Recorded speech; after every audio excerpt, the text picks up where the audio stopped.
Halo. Selamat siang, Ibu. Oke, ya, tolong semuanya on cam ya.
Ayo, tolong semuanya on cam. Ini masih ada siapa ini yang belum on cam ya? Dianu Ayu Landari, Ahmad Dhani, Anake, Arlisya, Ashiba,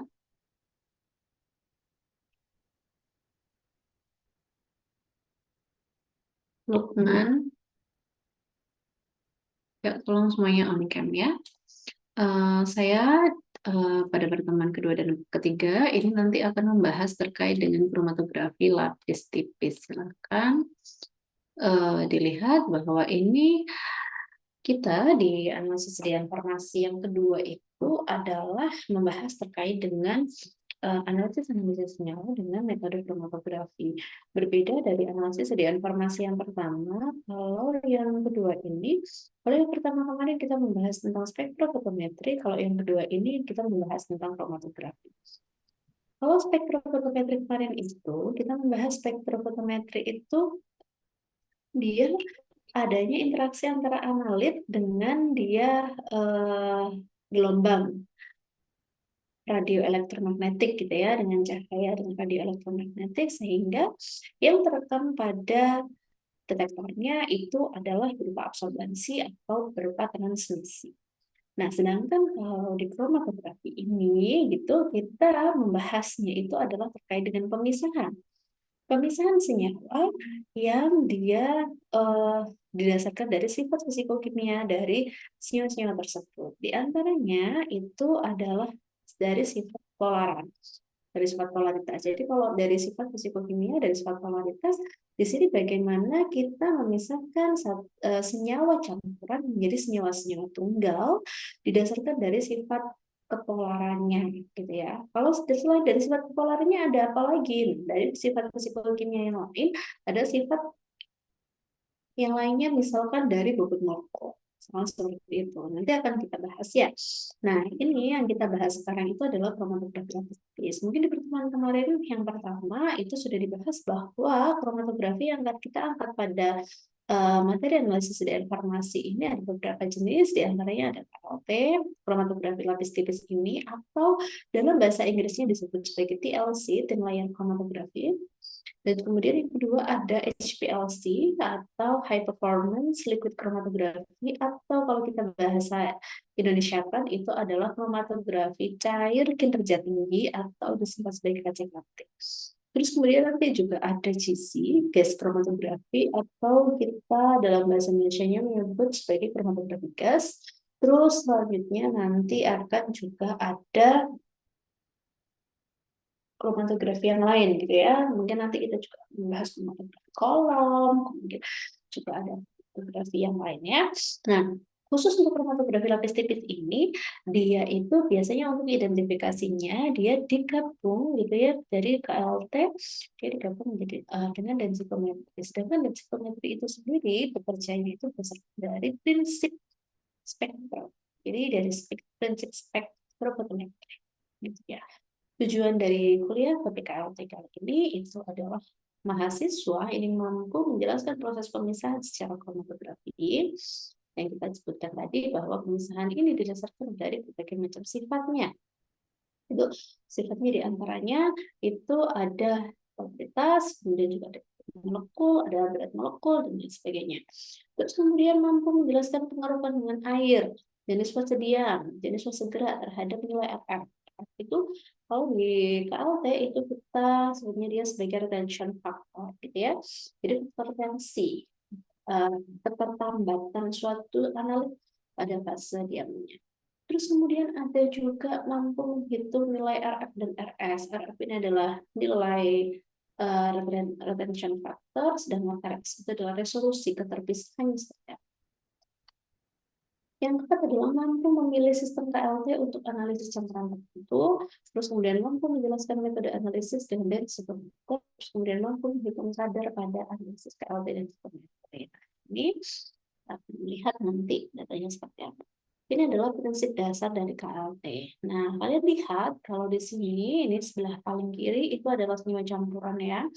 Senyawa campuran ini pada awalnya dia itu tampak tercampur gitu ya. Jadi kalau misalkan senyawa campuran itu misalkan kalau kalian menganalisis apa ya, obat flu gitu kan. Obat flu itu kan biasanya kandungannya macam-macam ya. Ada paracetamol, ada fenilpropilamin, terus kemudian ada CTM, terus kemudian ada lagi glycerylglycolat, ada dextromethorphan, kayak gitu kan.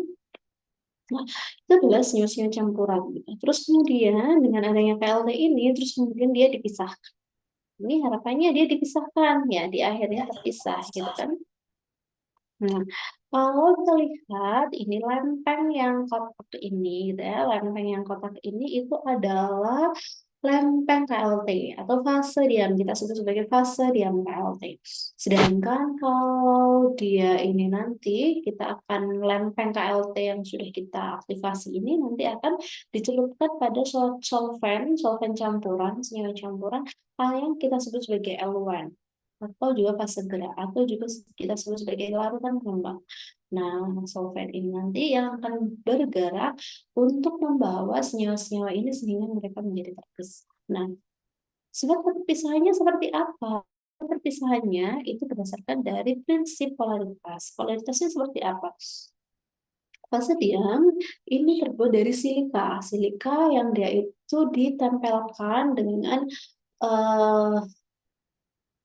amilum gitu ya, ditempelkan pada satu plat yang dia sifatnya planar. Jadi dia itu kayak ya plat datar gitu, terus kemudian atasnya dikasih dia silika. Nah, silika itu sendiri sifatnya itu adalah polar. Gitu. Jadi fase diamnya itu sifatnya polar.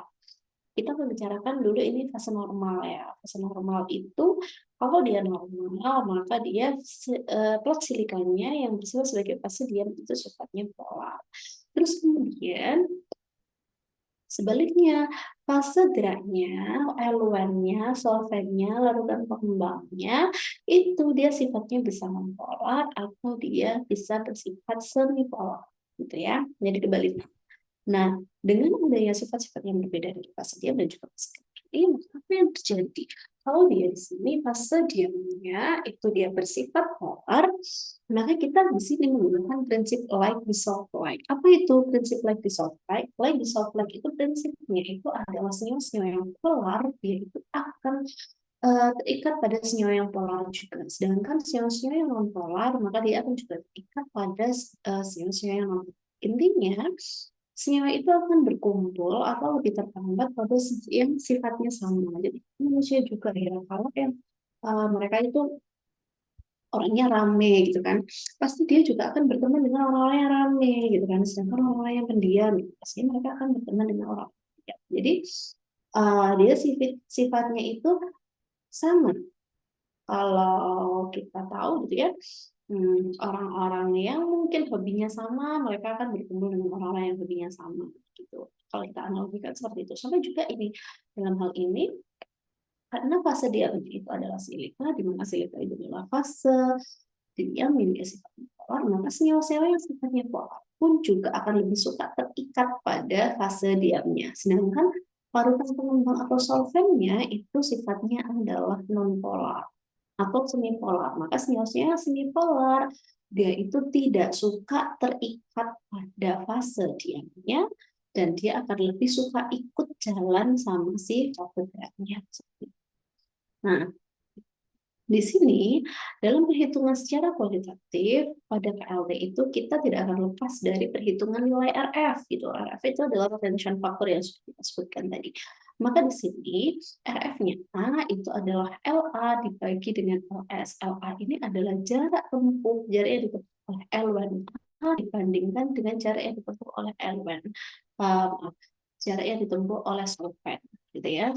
Solvent ini adalah sampai batas atas. Jadi kalau kita dapatkan plotnya itu sepanjang ini gitu kan, sampai panjang sampai atas ini, maka kita kasih garis batas atas yang menunjukkan bahwa dia sebenarnya sudah dihentikan. Jadi kalau solvennya sudah mencapai batas ini, maka kita sudah akan menghentikannya.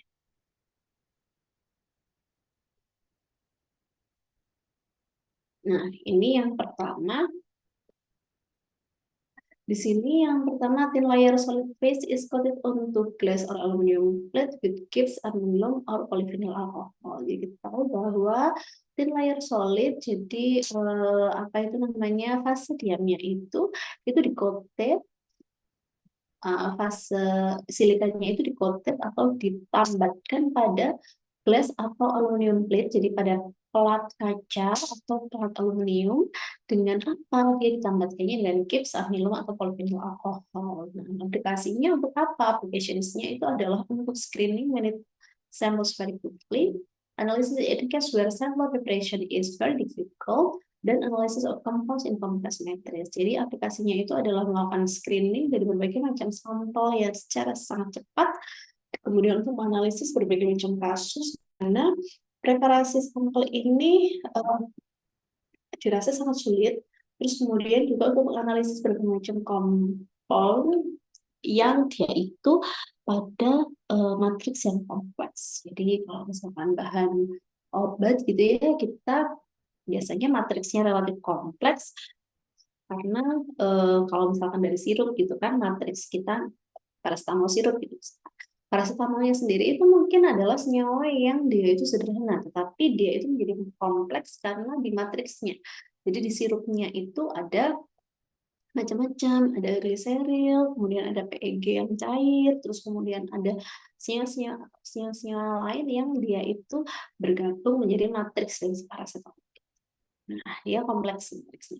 Terus kemudian time per analysisnya itu adalah 3-15 menit. Jadi analisisnya itu relatif cepat. Tapi untuk biasanya kalau untuk sebagian polar senyawanya, atau mungkin kita menggunakan solventnya juga itu polar itu, maka biasanya waktunya itu relatif panjang.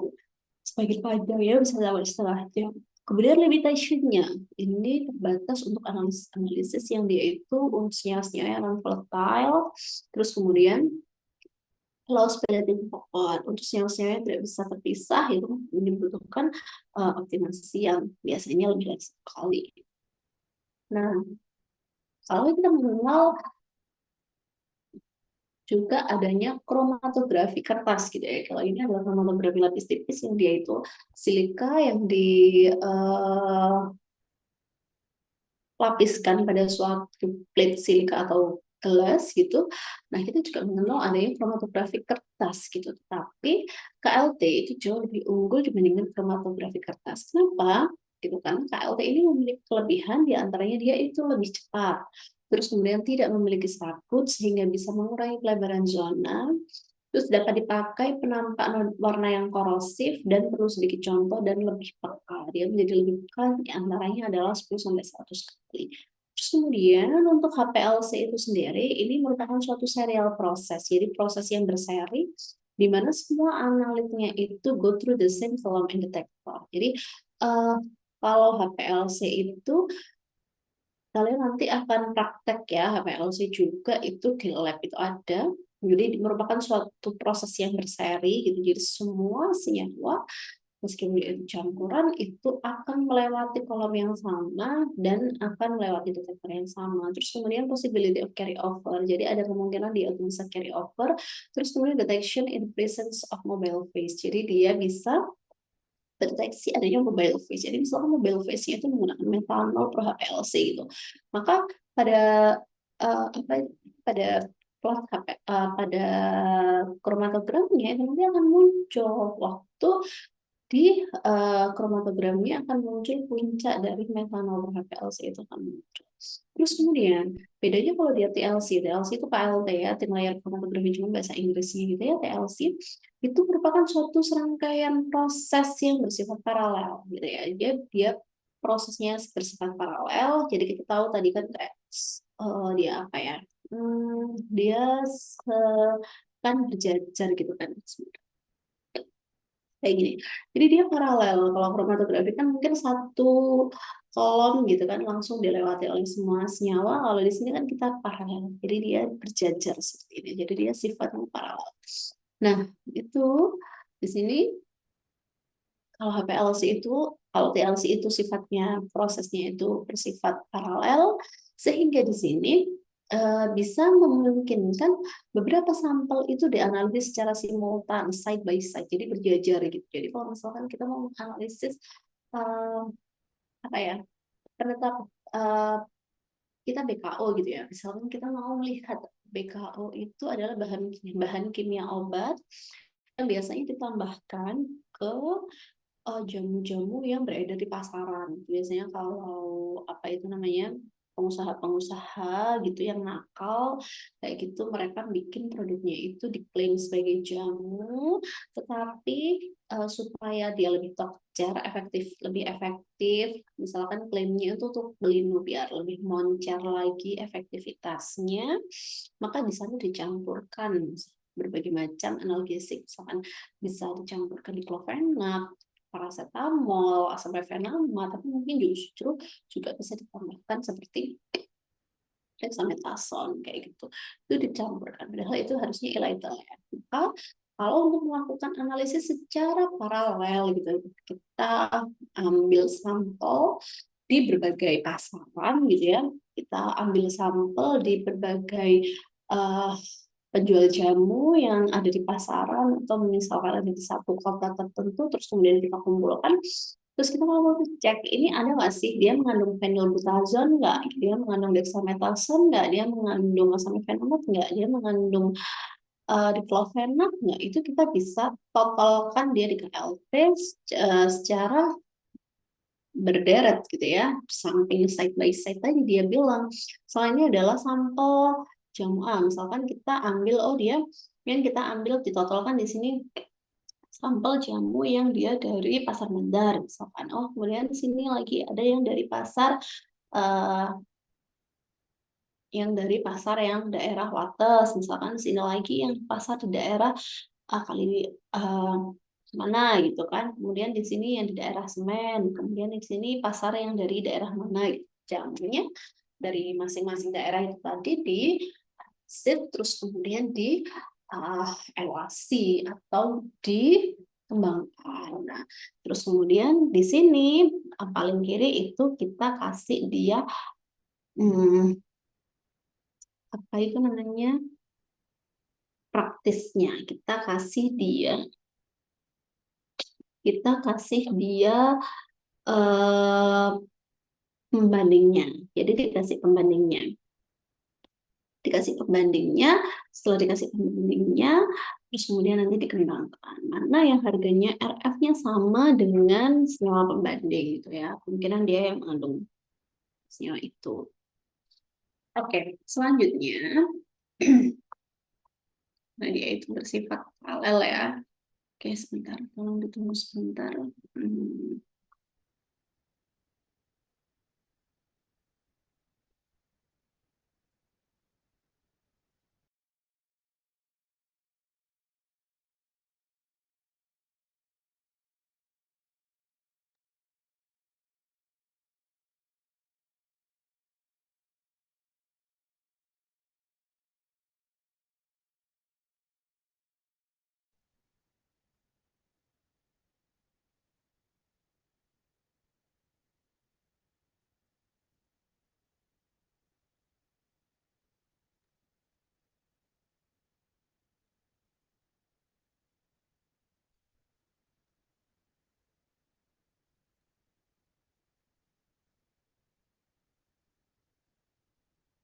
Selanjutnya, dia itu TLC ini si solid phase-nya is used only once. Jadi kalau kita sudah punya plat KLT yang sudah pernah digunakan, maka dia sudah tidak bisa lagi kita gunakan untuk yang kedua kalinya atau yang ketiga kalinya. Beda sama HPLC. Biasanya kalau di HPLC itu fase diamnya itu berupa kolom HPLC yang di sana nanti kita bisa melakukan berkali-kali gitu. Jadi setelah digunakan untuk analisis pertama gitu, terus kemudian kita mau menganalisis lagi nih. Itu semuanya senyawanya bisa di wash out, terus kemudian nanti uh, akan kita lihat setelah di wash out itu nanti terus kemudian bisa digunakan lagi. Bisa sampai umurnya bisa sampai tahun-tahun gitu kalau yang apa fase diamnya HPLC. Beda ya. Terus kemudian ada solid phase is used only once to TLC. Terus kemudian ada carry over is not a problem. Jadi kalau untuk TLC itu tidak terjadi permasalahan carry over ya. Terus kemudian offline and lights are stored on plate. Jadi kalau untuk TLC itu setelah kita melakukan evaluasi atau pengembangan, maka si analitnya itu akan tersimpan pada plate-nya. Jadi dia akan tidak bisa kita ambil lagi kecuali kita melakukan pengerokan pada si plate-nya itu, ya.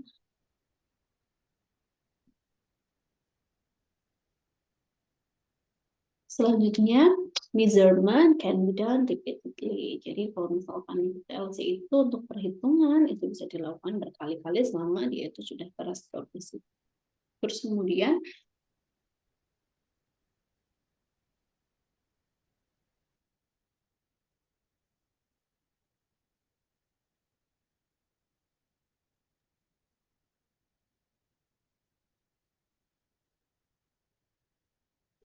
ya, kita kalau kita melihat di sini adanya perbedaan antara HPLC dan TLC gitu ya.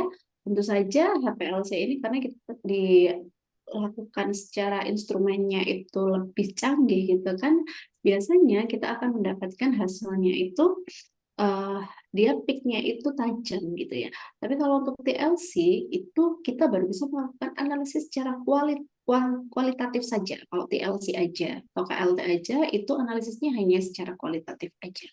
Tetapi untuk analisis kuantitatif itu kita harus melakukan uh, tandem dengan densitometri. Nah, kalau di sini tadi yang saya sampaikan bahwa TLC itu sendiri prinsipnya adalah kromatografi, yaitu pemisahan berdasarkan dari sifat kepolaran dari senyawa, dan kalau densitometri itu sifatnya itu seperti spektrum, jadi spektrofotometer gitu ya. Jadi moda di yang sudah dikembangkan, yang sudah ada di plate-nya TLC itu nanti terus kemudian akan dipaparkan pada suatu radiasi elektromagnetik pada panjang gelombang tertentu di mana itu nanti akan menghasilkan suatu spektra. Nah, dari spektra itulah kemudian nanti baru akan kita lihat berapa dia absorbensinya, dan kemudian baru kita hitung secara kuantitatif. Tapi kalau secara kualitatif dengan melihat harga RF-nya kita sudah bisa menduga. Tapi kemudian pertanyaan selanjutnya adalah apakah pasti kalau harga RF-nya sama maka itu adalah pasti senyawa yang sama? Nah, jawabannya di sini belum tentu ya. Jadi kita harus memastikan bahwa itu adalah senyawa yang tunggal. Karena memang di sini di KLT itu bisa jadi senyawa-senyawa yang sifatnya sangat mirip gitu ya. Sifat kepolarannya mirip, terus kemudian dia strukturnya mirip seperti itu. Apalagi kalau kita bekerja dengan bahan awan itu bisa jadi dia akan terjadi penumpukan. Jadi kalau harga resolusinya atau keterpisahannya jelek, maka di situ kita bisa melihat bahwa senyawa itu tidak terpisah. Gitu. Kalau sinyalnya tidak terpisah, maka dengan harga RF yang sama bisa jadi akan ada dua senyawa atau lebih seperti itu. Nah, selanjutnya ini adalah fase diam dari TLC. Nah, fase diam dari TLC itu adalah silika gitu, di mana di sini kita bisa melihat dia strukturnya SiOH gitu ya. Ada Si, kemudian ada gugus hidroksil di sini yang terikat pada silika. Maka di sini yang menyebabkan dia menjadi polar adalah gugus-gugus dari silanol SiOH ini sifatnya polar sehingga sesuai dengan hukum eh, dari sifat kepolaran itu sendiri, senyawa yang sifatnya polar maka dia itu akan terikat kuat pada fase diam karena adanya gugus silanol ya. Nah, apa yang terjadi gitu? Apakah kita bisa melakukan perubahan pada struktur yang ada pada gugus silanol ini? Bisa gitu ya. Jadi sekarang itu kita sudah beredar di pasaran fase diam yang dia itu sudah dimodifikasi. Jadi kalau tadi kita mengenal ada yang fase normal, di mana fase normal pada KLT, pada HPLC itu merujuk pada fase diam yang sifatnya polar, yang memiliki gugus normal. Tapi kita sekarang juga mengenal adanya yang disebut sebagai fase terbalik. Nah, kalau fase terbalik itu kebalikan dari fase normal. Fase terbalik itu eh, fase diamnya dia sifatnya menjadi nonpolar. Sedangkan fase geraknya digunakan untuk solvent-solvent atau L1 yang dia sifatnya lebih polar. Nah, kenapa kok harus yang seperti itu? Biasanya untuk senyawa-senyawa yang dia sifatnya polar gitu ya. Misalkan kalau kita berbicara dari senyawa-senyawa yang dia banyak mengandung gugus OH gitu ya. Kalau dari senyawa-senyawa sintetis atau mungkin kita berbicara dari senyawa-senyawa bahan alam. Misalkan yang kita ambil dia dari buah atau misalkan kita ambil dia senyawanya dari kulit batang. Nah, seperti itu kebanyakan senyawa-senyawa yang seperti itu adalah senyawa-senyawa yang dia sifatnya polar. Nah, senyawa-senyawa yang sifatnya polar, kalau kita menggunakan fase normal, itu biasanya sejak awal dievaluasi itu dia sudah akan sulit untuk naik, gitu ya. Jadi dia akan sulit untuk mengembang, dia nggak akan terpisah itu senyawanya. Oleh karena itu perlu development lebih lanjut untuk mendapatkan metode analisa dengan menggunakan TLC yang dia itu efektif untuk analisa senyawa-senyawa yang sangat polar ini. Di antaranya itu dengan menggunakan fase terbalik. Nah, kalau fase terbalik itu kita bisa menggunakan kalau misalkan kita memiliki senyawa-senyawa yang sifatnya polar, maka kita menggunakan fase diamnya sifatnya non-polar. Nah, gimana cara melakukan uh, cara membuat buku silanol ini menjadi sifatnya non-polar. Jadi, apakah fase diamnya dirubah gitu kan? Ya, fase diamnya kita merubah yang awalnya dari itu ada buku silanol atau SiOH, ini maka gugus hidroksil, gugus OH-nya ini dipotong, terus kemudian direaksikan dengan senyawa CH3 yang lain gitu ya. Semakin panjang rantai CH3-nya, maka akan semakin nonpolar. Nah, ini kalau kita lihat ada silyl ether linkage. Jadi kalau misalkan ada silyl ether linkage, berarti kita hanya menambatkan di sini mengganti glukosilano dengan satu atom CH3 metana gitu ya. Nah, ini sudah berubah menjadi sifatnya non-polar. Nah, ini masih C-nya 1. Bagaimana kalau C-nya 8? Bagaimana kalau C-nya 18? Kita ya menjadi oktadesil silan C18 dengan yang terikat dengan gugus SiO gitu ya.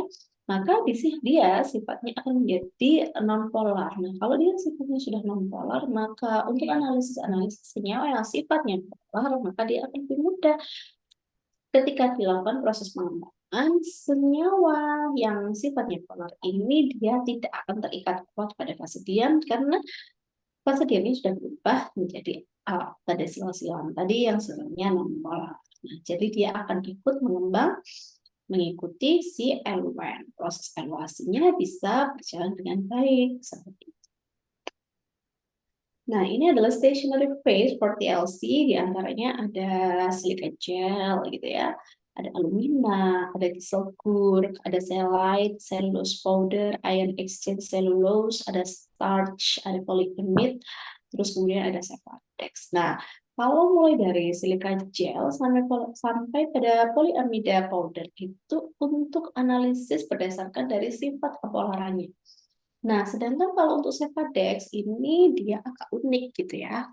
Tadi di awal saya bilang, dari kromatografi ini kita selalu berbicara terkait dengan proses pemisahan berdasarkan dari sifat fisikokimianya. Nah, tidak melulu tentang sifat kepolanya berdasarkan dari prinsip light supply, tapi juga berdasarkan dari sifat fisikokimia yang lain. Sifat fisika yang lain diantaranya adalah ukuran partikel. Nah, contohnya itu adalah sifat Dex. Nah, kalau sifat Dex ini kita menggunakan pemisahan, tapi itu didasarkan pada ukuran partikel. Partikel-partikel senyawa yang dia ukurannya besar, maka dia akan tereluasi terlebih dahulu atau dia akan kalau menggunakan kolom dia akan keluar terlebih dahulu. Sedangkan sinusnya ukurannya kecil, ukuran partikelnya kecil, dia akan jauh lebih lama berada pada subdex. Itu seperti itu. Jadi itu untuk analisis-analisis untuk tidak, untuk protein, ada metal kompleks, untuk senyawa-senyawa bahan alam juga itu biasanya kita menggunakan Cefadex, tetapi yang dia biasanya kalau untuk senyawa-senyawa yang dia mirip sifat kepolarannya, makanya kita akan susah untuk memisahkan dia dari sifat HPLC-nya.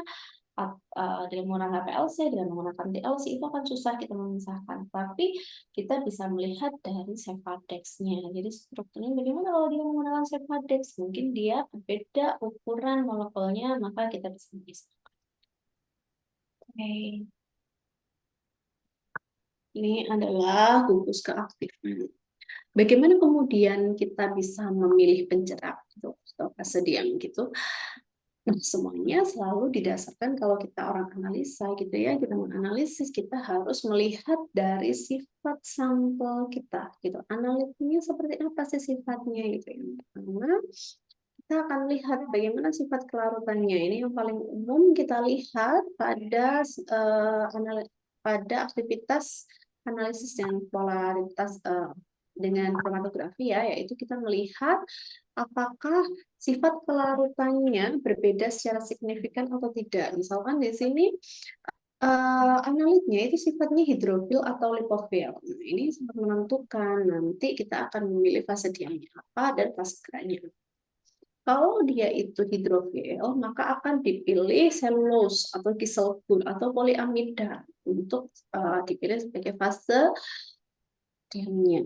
Kalau dia hidrofil, kalau hidrofil itu kan berarti kan dia polar ya sifatnya. Hidrofil dia suka sama air gitu. Atau siang-siang sifatnya polar, maka dia itu akan lebih suka dengan menggunakan dia akan lebih mudah kita menggunakan KLT silika yang dia itu sifatnya juga non-polar atau dia sifatnya apa ya tadi kita bilang dia menggunakan fakta desil-sil ya pastinya menggunakan fakta desil-sil. Terus kemudian kalau analitnya sifatnya lipofil maka apa yang bisa kita lakukan? Kita bisa memilih alumina, bisa menggunakan silika gel fase normal, bisa menggunakan asetil selulosa atau dengan menggunakan poliamida. Ada juga reaksi analit asam, basa atau netral, dan apakah ada reaksi antara analit dengan penjerap atau dengan pelarut pengembang. Jangan sampai kita menggunakan uh, analit yang dia itu ternyata bereaksi dengan si sampel kita. Misalkan ada nih sampel biasanya yang susah ditebak itu kan senyawa-senyawa dari bahan alam ya. Kalau senyawa-senyawa dari bahan alam itu biasanya kita akan lebih susah untuk mengidentifikasi ketika dia itu sifatnya seperti apa. Kita belum tahu sebenarnya dia seperti apa. Maka di sini ternyata kita temukan gitu, berdasarkan dari hasil optimasi berkali-kali kita temukan ternyata dia itu sensitif terhadap metanol. Jadi kalau dia ketemu sama metanol maka dia akan bereaksi gitu ya. Dia akan membentuk senyawa lain yang menjadi turunannya. Maka di situ kita bisa harusnya menghindari si metanol seperti itu. Jadi ada pemilihan sifat berdasarkan dari sifat-sifatnya. Pemilihan senyawa atau pemilihan penjerat berdasarkan dari sifat-sifatnya. Nah, ada juga nih kalau misalkan kita mendapati sampel kita yang dia itu sifatnya asam atau basa, ya ada values for functional groups gitu.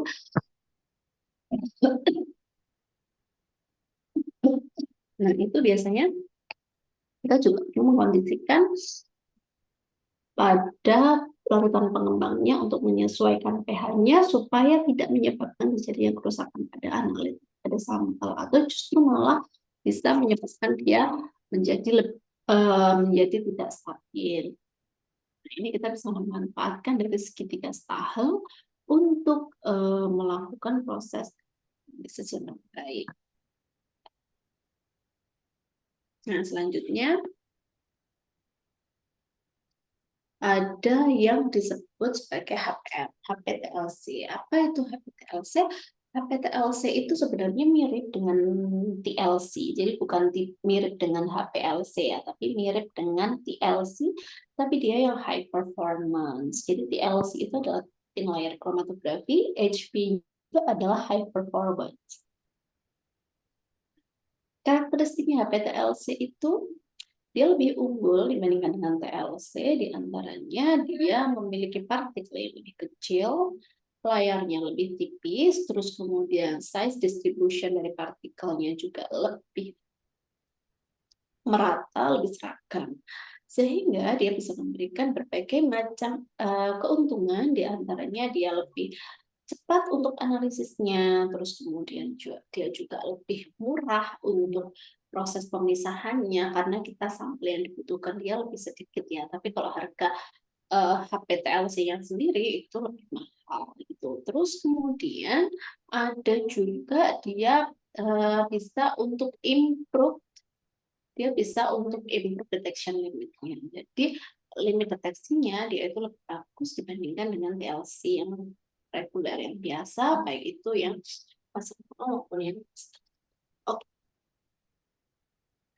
Nah, ini adalah TLC dua dimensi. Apa itu TLC dua dimensi? TLC dua dimensi itu adalah kalau kita melakukan proses analisis pada senyawa-senyawa yang dia susah untuk terpisahnya. Jadi bisa jadi karena sifatnya mirip atau karena dia hmm, sifatnya mirip atau mungkin dia memang tidak, ya mungkin karena sifatnya mirip ya. Jadi dia susah untuk dipisahkan. Jadi dia digunakan TLC dua dimensi. TLC dua dimensi itu artinya yang pertama itu dikembangkan terlebih dahulu. Jadi proses pengembangannya dilakukan terlebih dahulu, dievaluasi. Jadi setelah ditotalkan terus kemudian dievaluasi di ujung gitu ya, di ujung. Terus kemudian dilakukan pemisahan, dilakukan diputar setelah dia itu ini ya mengembang, sudah terlihat tampak terpisah dalam beberapa senyawa yang terpisah, terus kemudian dia diputar dibalik seperti ini, terus kemudian dia dilakukan evaluasi yang kedua, sehingga di sini dia akan terlihat perpisahannya seperti apa. Nah, ini yang biasanya digunakan untuk senyawa-senyawa yang dia susah untuk terpisah. Untuk analisis kualitatif sendiri itu yang pertama diamati pada KLD itu yang pertama adalah nilai RF ya. Bentar.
Selanjutnya ini tadi ya RF tadi itu kan kita sudah mengetahui ya bahwa untuk melihat harga RF itu maka kita membandingkan antara jarak yang ditempuh oleh si analit dengan jarak yang ditempuh oleh si solvent. Jadi di sini kita lihat berapa jaraknya antara si analit dengan si solvent. Kalau solvent tadi kan sampai pada batas atas ya. Kalau si analit itu hanya berhenti sampai di sinyalnya berhenti gitu. Terus kemudian kita melihat juga warnanya. Nah, warnanya, apakah ada warna yang berbeda antara satu senyawa dengan senyawa yang lain? Ini adalah analisis kualitatif. Terus kemudian juga dibandingkan dengan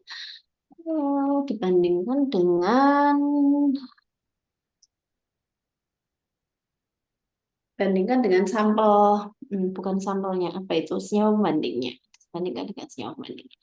Nah, untuk memilih sistem KLT itu sendiri, maka kita melihat dari kepekaannya, dari waktu analisisnya, terus kemudian keterulangannya, terus kemudian sifat hubungan kromatografi antar sistem, distribusi nilai RF-nya. Ini adalah beberapa senyawa, contoh senyawa yang dipisahkan dengan menggunakan TLC. Nah, ini untuk penampak noda. Yang terakhir ini adalah terkait dengan penampak noda. Nah, penampak noda ini, kalau kita dengan menggunakan KLT, itu kita biasanya membutuhkan reagen lain yang dia itu bisa yang membuat perubahan, menampakkan perubahan warna sehingga kita bisa melihat apakah dia dari golongan senyawa apa. Misalkan contohnya di sini, kalau untuk golongan senyawa amina, maka kita membutuhkan anhidrin. Atau juga ada FPN gitu ya untuk fenotiazin, golongan fenotiazin. Terus kemudian untuk golongan alkaloid gitu, kita bisa menggunakan reaksi warna Dragendorf. Terus kemudian untuk amina kita bisa menggunakan idioplatin. Untuk alkaloid dan fenolik kita bisa menggunakan reaksi Merquist. Sedangkan sulfonamid ada dengan 4-ur, terus kemudian fenol ada besi 3 klorida, barbiturat ada raksa nitrat, dan kemudian lain-lain sebagainya gitu ya. Nah, di sini kita perlu melihat bahwa untuk plat KLT yang tadi sudah dikembangkan, sudah dihitung harga R. Nah, itu biasanya kita akan lihat lagi dia nodanya itu di bawah sinar UV ya. Jadi di sinar UV 254 dan juga di sinar UV 366. Kita lihat senyawanya di sana, terus kemudian kita hitung harga RF-nya. Bisa jadi suatu noda itu tidak muncul kalau kita lihat secara visible. Tapi dia muncul kalau kita lihat di bawah UV 366 atau V254. Bisa juga sebaliknya kalau kita lihat dia di 254-nya muncul, tapi di bawah UV 366 dia tidak muncul. Itu sangat mungkin terjadi ya.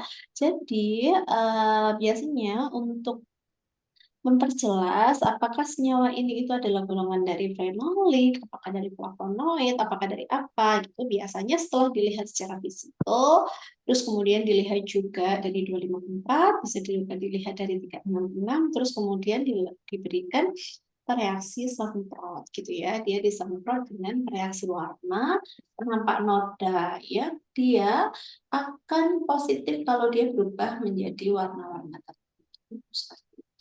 Jadi itu adalah untuk analisis KLT. Baik, untuk materi KLT saya rasa sudah cukup. Minggu depan kita akan membahas kasus ya. Kita akan membahas kasus terkait dengan KLT. Mungkin dari sini saya cukupkan dulu. Terima kasih. Kita akhiri. Wassalamualaikum warahmatullahi wabarakatuh.